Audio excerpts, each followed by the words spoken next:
So Saturday night, Interlagos, it's pouring down outside. It's been the story of this afternoon. The clouds rolled in just for qualifying and then didn't really stop. It's a complete washout. First time for years we've had this scenario. So we're not filming the paddock tonight. We're in the media centre. I'm joined by Filip here. A remarkable day. I luckily was in the paddock, saw the rain coming in and thought I'm going to make a dash. Came back safe. But what was it like?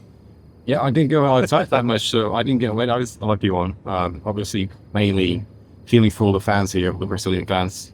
They're so passionate here, and they see a lot remain in the grasslands, waiting. The session kept being delayed by 15 minutes at a time, just trying to get a session in before sunset, and then in the end, they couldn't do it. So, yeah, unfortunate. It's the first time for me that I've been to a race that there was this chaotic, or at least qualifying session outcomes. It is what it is. Can't control the weather. I'm sure there's a lot to talk about with, these F1 cars are not good enough to run in a watercooled tyres, or what can be done to improve them. But we have to deal with it. There's a lot happening now with the whole schedule happens to change from tomorrow. Yeah, so the schedule means, I think it's basically wiped out everyone's Saturday night out here. I think all the mechanics are heading back to their hotels as early as possible, maybe get a cheeky beer or two, but it's a 7:30 start on Sunday morning. I think it's potentially the earliest I will be at track. I think Macau once, I seem to recall, there was a race at 7 o'clock in the morning, which kind of derailed Saturday night mostly, although I think we still set up too late. That's another story. So 7:30. There's threat of rain as well, all day tomorrow. They've brought the Grand Prix forward as well till 12:30. It's with the World Championship situation still as close as it is. They want to try getting this race run. They do not want to repeat Spa 21 where it got cancelled and we get into the trophy over points. So they've given themselves a maximum window to get it all done. There's also a scenario of how the grid will be formed, which is incredibly complicated. There's regulations, sports regulations, many pages, but bizarrely, no reference to what happens, how a grid is formed if qualifying doesn't happen. We've done some digging this evening. We found out that basically it's down to stewards. The stewards have authority to decide the grid. So if there's no qualifying tomorrow, they can decide what it is. The likelihood is it would be sprint qualifying, it's the most recent kind of competitive time session that there is, but they could choose the sprint. There's a clause in the regulations that relates to unclassified drivers. You could choose P1, which would be great news for Lando Norris because he was P1 in P1. Max Verstappen was P15, and if they chose that, he would be 20th because still a high place group penalty. We did at least get some action today. Sprint race, quite an intriguing sprint race as well. Not tons of kind of overtaking and action, but I think it was very intriguing, and especially at the front, came down team orders. It came down to team orders. We've long spoken about McLaren team orders, and this sort of first time since McLaren imposed them, I think that are actually being used because the situation's called for it. Yeah, it's also the rest here. Yes, 3 years often been behind Lando recent races. Now it's been the other way around. He was on pole narrowly ahead of Norris. And actually already yesterday they spoke about, this is going to happen. We will swap positions if positions remain like that. Then when do you do it, right? Obviously Lando got on the team radio straight away, all right, so what's happening now? I thought we spoke about this. When is he going to let me pass? And kept going. So I've heard Lando getting more frustrated. And then in the end, then it was a virtual safety car at the end for Nico Hülkenberg, who was stricken in the last. So they didn't have much time to do it because I think they completed it just a couple of corners before, half a lap before. So again, there was some nerves involved. Yeah, where do you do it? Yeah, it's interesting. I spoke to Andreas Stella after this sprint race today. Managed to get a few minutes with him before they went into debrief, and obviously trying to prepare for qualifying.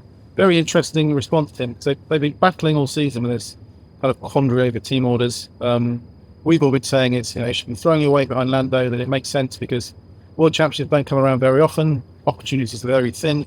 If you throw away 5 points, 8 points, 10 points at any stage of this season, it comes to the end. But he's been adamant that if we imposed team orders, if we forced Oscar to be P2 everywhere and sacrifice everything, It destroys team spirit. But I said to him, aren't you making life difficult for yourself by executing races like today where they're at the whim of Ferrari and Red Bull?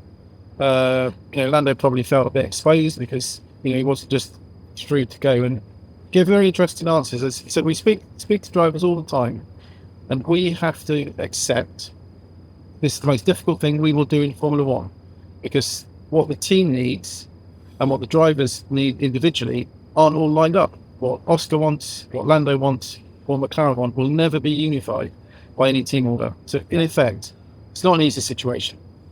And he's quite right. The most difficult bit is getting a car that can fight at the front. The most difficult bit is having a car that can finish 1-2. The most difficult bit is having drivers that can finish 1-2. So actually, it's quite a good problem to have. Much better than finding back at the grid. Another interesting point after the race was obviously Max Verstappen. So he started fourth today, shadowed Ferrari. Charles Leclerc for much of the race, got past him, and then kind of made a late attempt to get past Oscar after a VSC, but unfortunately got it wrong. Very, very marginal. Earned himself a 5-second penalty to drop behind Charles, but what happened? Well, it's quite simple. I mean, there's a delta time deficit here too. So when there's a safety car, virtual safety car, I mean, if there's a gap between you and the car in front. So whenever the virtual safety car is removed again, you're supposed to be in the same gap. It's a little margin, but you can't below the delta time, because that means you've actually gained on the cars around you. So you've gained their advantage, and that's pretty clear cut. This is the time you have to adhere to. All the drivers can see it on the dashboard. And he was under by, I think, 6 seconds. Black and white. Yeah. I know there's a lot of talk about, bias and penalties, and it's Max being, he's said 5 against Max and all this stuff. It's just really clear cut. It's really the rules. It's fine everything. You're under it. It means bias penalty.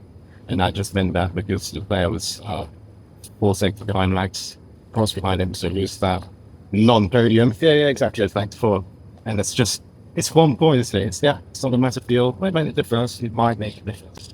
But I think the encouraging thing for Red Bull and Max Verstappen is the race pace was there. It's been the big mystery Red Bull this season. It's where the race pace has gone. For the Miami Grand Prix, dominated China differently, but something changed. McLaren made that step forward. The Red Bull since then has been scratching its head about what to do. So there was an interesting kind of bit of tech intrigue bubbling away in the planet today about water cooling. Somehow they think several teams, none have been named in particular, but we suspect McLaren are in Red Bull sights. They claim that they may have been kind of injecting water through the valve into the tyre, in effect to cool the tyre from the inside. So you can use the water, which potentially turns to steam, which can help kind of transfer heat away from the tyre, cools the bulk temperature down, which they can help with tyre degradation, better manage race life. Red Bull have spoken to the FIA. The FIA are investigating it. They've been speaking to Pirelli. I understand the FIA were, had a close eye on the tyres and the wheel rims today after sprint qualifying to have a look. Haven't seen anything untoward. So Pirelli as well tonight said they haven't seen anything. So, is this another kind of bit of kind of tech psychological warfare as it goes on? We'll wait to see. But I think all in all, if we get qualifying done tomorrow and the race done tomorrow, I think we've got a crack of a race. What's your prediction, Phil? It's very prediction. Nice hospital pass there. We have no information what the weather's going to do. Is it going to be pouring wet again? Are we going to wait here for hours? Or is it going to be dry and then we get some more dry run again? If it is dry, Cleeren, I think they're the big bunch this weekend, but with their rear wing and the broad gear, they really last for people. If it's wet, new tarmac, it's going to be super slippery. So all bets are off. I do kind of hope that we'll get a wet race, because then we get a different element to this type of race. It's best in that. Maybe it's a bit more of a level up. Of course, we don't want to be too wet, because then we'll be sat here again. Then thinking the fast speed coming in for nothing. So hopefully, get some action. I think that's just the most important thing. It's a bit of a weird time to just get a good qualifying and a good race. So we'll be back here in a few hours, unfortunately. Then we've got qualifying, hopefully, a race, hopefully, and hopefully a lot of stories to tell tomorrow night. We'll be back.